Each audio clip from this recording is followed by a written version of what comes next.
तो दोस्तों आज मार्च की 10 तारीख है और आज का जो ये वीडियो है ये मेरे कड़ी पत्ता या मीठा नीम के पौधे पर है। ये जो पौधा है दोस्तों मेरे पास लगभग पिछले 4 से 5 साल से है। ये देखिए इसकी जो हाइट है वो छोटे से गमले में, यहाँ पर मैंने केवल 10-12 इंच का गमला इस्तेमाल किया है। इस छोटे से गमले में ये लगभग 6 फीट का पौधा है।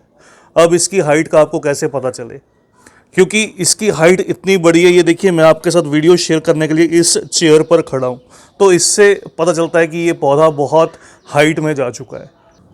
मार्च अप्रैल का जो ये मौसम रहता है दोस्तों, ये कड़ी पत्ता मीठा नीम का फास्टेस्ट ग्रोइंग सीज़न। इस मौसम में ये जो पौधा रहता है ये अपनी रेस्ट या डोरमेंसी से बाहर आता है। देखिए कुछ समय पहले ये पौधा पूरी तरह से रेस्ट या डोरमेंसी में था। उस समय पर इसकी जो पत्ती हैं वो कुछ इस तरह से लटक गई थी।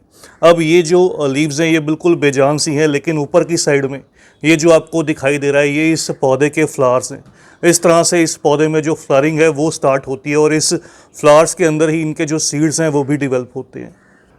आज की इस वीडियो को शेयर करने का जो मेन पर्पज़ है, मेरे इस कड़ी पत्ता मीठा नीम के पौधे की रीपॉटिंग करना, क्योंकि ये गमला 10-12 इंच के गमले में है। ये जो पौधा है तो ये पूरी तरह से रूट बाउंड है। पिछले 2 साल में मैंने इसकी रिपोर्टिंग नहीं की, तो आज आपको एक तो बताऊंगा इसके लिए जो सॉइल मिक्स है वो कैसी लेनी चाहिए, और दूसरा इस पौधे को घना या बुशी कैसे बनाना चाहिए। अगर आपका पौधा बिल्कुल वीक सा है, बेजान सा है, सिंगल स्टेम है, अगर आप उसको अभी अभी नर्सरी से लेकर आए हो, एक तो उसको रिपोर्टिंग का सही टाइम रहता है ग्रो करने का, दूसरा उसको बुशी या घना बनाने के लिए जो काम करना चाहिए वो आपके साथ शेयर करूँगा। इसकी रिपोर्टिंग को शेयर करने से पहले एक जो और बात आपके साथ शेयर करना चाहता हूँ वो ये कि अगर आपको इस पौधे के सीड्स नहीं चाहिए, अगर आप इसको बीज से इसके नए पौधे तैयार नहीं करना चाहते, तो इसके जो फ्लावर्स हैं वो कोई देखने के लिए बहुत सुंदर नहीं रहते। इस मौसम में आप इनके फ्लावर्स को रिमूव कर सकते हैं। इससे पौधा एक तो घना बनता है, दूसरा ये जल्दी से जो है वो ग्रोथ करने लगता है, क्योंकि जो फ्लावर्स हैं वो पौधे की बहुत सी एनर्जी को कंज्यूम कर लेते हैं। तो उस एनर्जी को सेव करने के लिए इस तरह से इसके जो फ्लावर्स हैं वो रिमूव करना चाहिए। दूसरा, अगर आपका पौधा बहुत छोटी एज का है, अभी बिल्कुल आप नर्सरी से लेकर आए हैं, सिंगल स्टेम का पौधा है जिसको नया कटिंग से ग्रो किया गया है, तो उस पौधे की भी इस तरह से ऊपर से छोटी सी जो पिंचिंग है वो करनी चाहिए। इससे वो जो पौधा है वो घना या बुशी बनने लगता है, क्योंकि डे टू डे लाइफ में ये जो पौधा है ये बहुत काम का रहता है, घर के लिए, किचन के लिए, और बहुत से इसके जो मेडिसिनल बेनिफिट्स हैं वो भी रहते हैं।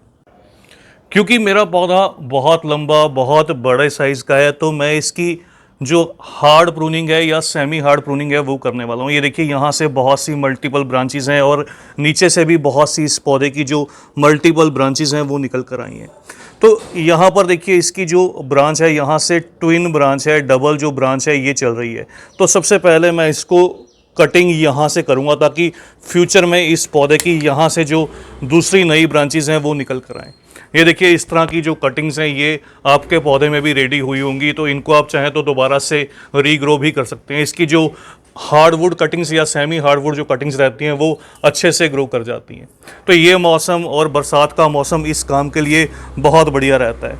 अब आने वाले फ्यूचर में यहाँ से 2-3 जो नई शूट्स हैं वो मिलने लगेंगी।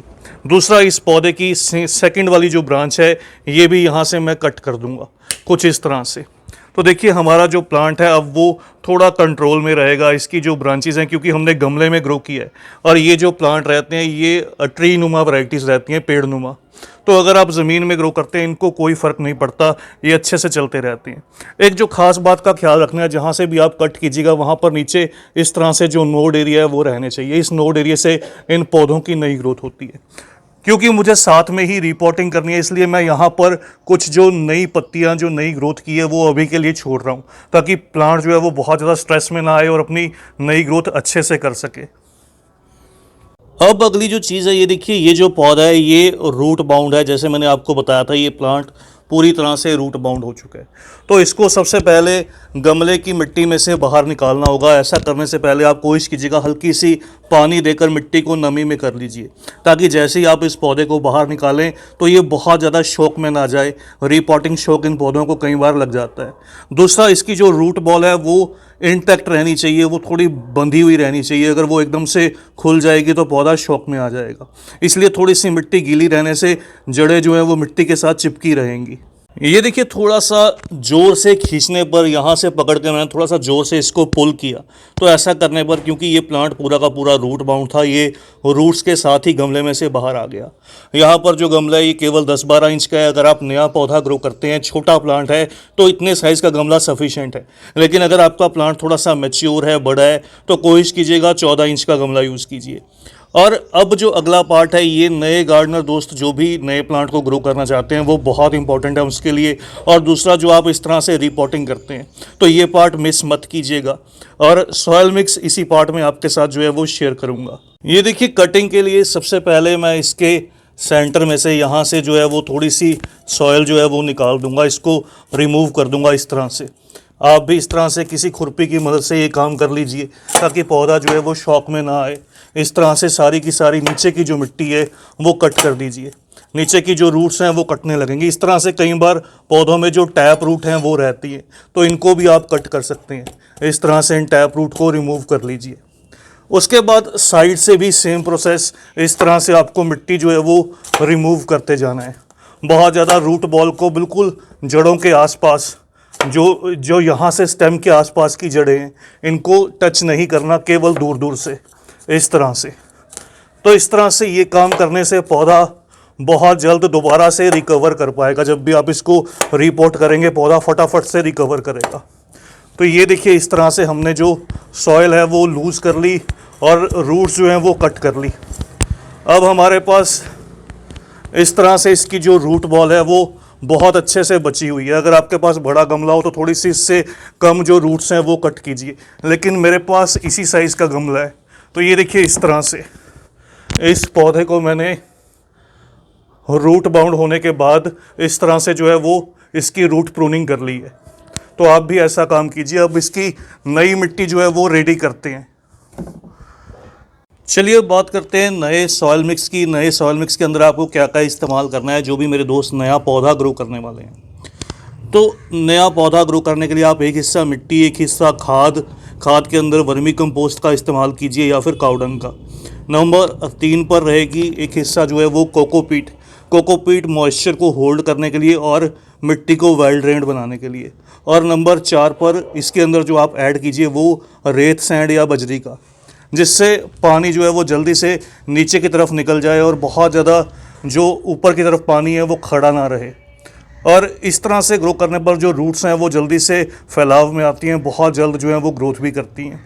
यहाँ पर मैं लगभग 50% जो अपनी पुरानी सॉइल है वो यूज़ करने वाला हूँ। साथ में ये मेरे पास देखिए एक मिक्सचर है कोकोपीट का और साथ में इसके अंदर काउडंग का। तो इस तरह से जो भी मिट्टी बकाया रहेगी, बाकी बचेगी, इसके अंदर वो मैं ये यूज़ करूँगा। सेम उसी गमले को मैंने फिर से रीयूज़ किया है। गमले को लगभग 60-70% तक फिल करने के बाद हमने जो रूट बॉल वाला हमारा प्लांट था, जैसा हम नर्सरी से नया लेकर आते हैं, सेम इस प्लांट को वैसे रेडी किया गया। तो इसको यहाँ पर बिठाने के बाद अब जो चीज़ यहाँ पर हमें ऐड करनी है वो इस तरह से, ये मस्टर्ड केक पाउडर है, ये मस्टर्ड केक सरसों की खली। तो इसका लगभग एक बड़ा चम्मच 7 से 10 ग्राम गमले की मिट्टी की साइड में इस तरह से आप मिला दीजिए, ताकि जो पौधा है वो जल्दी से विकास करे और हरा भरा रहे। तो ये देखिए दोस्तों, हमारा जो प्लांट है अब पूरी तरह से लगकर रेडी है। अब अगला जो स्टेप है वो बहुत ज़्यादा इम्पोर्टेंट है। सबसे पहले इसकी नई ग्रोथ अच्छे से निकल कर आए, तो यहाँ पर जो फ्लावर्स हैं वो मैं रिमूव कर दूँगा। ये एक्स्ट्रा एनर्जी प्लांट की लेने से ये जो प्लांट है इसकी एनर्जी बच जाएगी थोड़ी सी, और नई लीफी ग्रोथ जो है वो जल्दी से निकल कर आएगी। तो आप भी ऐसा कर सकते हैं अगर आप पे पौधे के ऊपर जो फ्लावरिंग है वो स्टार्ट हुई है। नंबर 2 पर इस पौधे को ह्यूमिक एसिड, यहाँ पर देखिए मैंने 1 लीटर पानी में लगभग 3 ml जो है ह्यूमिक एसिड उसको डिज़ोल्व किया है। तो इस तरह से इसको पहली बार अच्छे से पानी देंगे और ह्यूमिक एसिड का यूज़ करेंगे, ताकि पौधा जो है वो रिपोर्टिंग शॉक में ना आए। और सबसे लास्ट में सबसे ज़रूरी काम वो है इस पौधे को एक तो सेमी शेड में प्लेस करना, लगभग अगले 1 हफ्ते के लिए। वैसे भी ये जो पौधा है सेमी शेड में अच्छे से ग्रोथ करता है, तो इसको सेमी शेड में प्लेस करना। दूसरा, फ्लोर को क्लीन करना। भाई ये सबसे ज़रूरी काम है। इस तरह से जो भी आपने फ्लोर को गंदा किया है उसको क्लीन कीजिएगा। और अगला जो फर्टिलाइज़र है वो जब इसकी नई ग्रोथ होना स्टार्ट हो उसके बाद मैं फिर से वीडियो शेयर करूँगा। तब तक के लिए bye, happy gardening, take care.